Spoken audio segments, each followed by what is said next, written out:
Hey, what's up? It's Tuesday. I'm Jim here for The Rough Cuts, and today's film is New Year's Evil. New Year's Evil, I'm basically saying because New Year's Eve is coming up. Now you're probably wondering why I have this tree in back of me. Well, it's a really nice prop, and people usually have their trees up this time of year anyway, even though I guess it doesn't really have anything to do with New Year's Eve.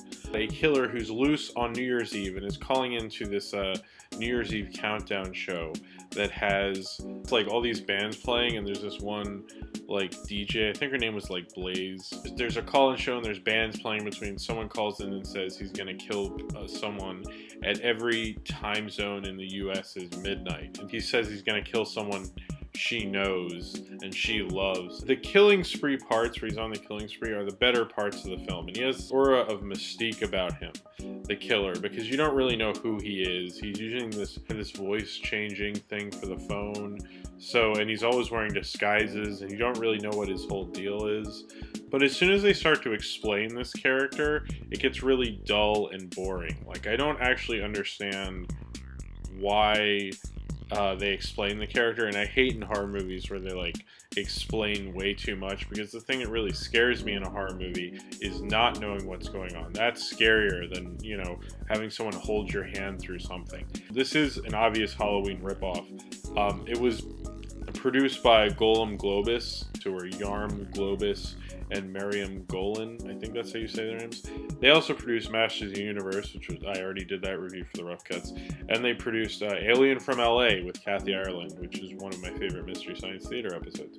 There's also a character of the son, of Blaze's son, who's obviously set up to be the killer in the sequel. At the beginning, there's definitely a reason he's there, but this whole setup for him like wearing like red tights on his face and sunglasses and being crazy, it just didn't go anywhere. It just seemed to be to set up a sequel.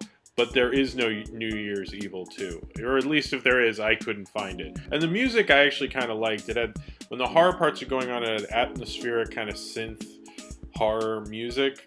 And then the kind of metal bands play during the movie as well. So it's this nice combination. I thought it kind of worked with the movie. It's definitely probably, the music's maybe the best part of the whole thing. It's streaming on Netflix right now, which is how I saw it. I do like this film's tagline, which is, "This New Year's, you're invited to a killer party."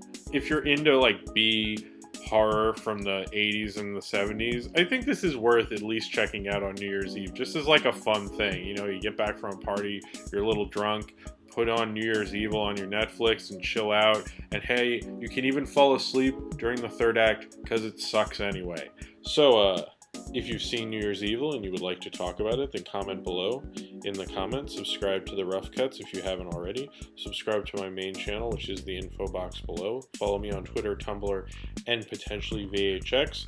And follow Earl Barrett Holloway's Tumblr, who does the picture at the beginning and the end of this video. And Happy New Year's Eve. You know, I guess the tree doesn't really make sense, but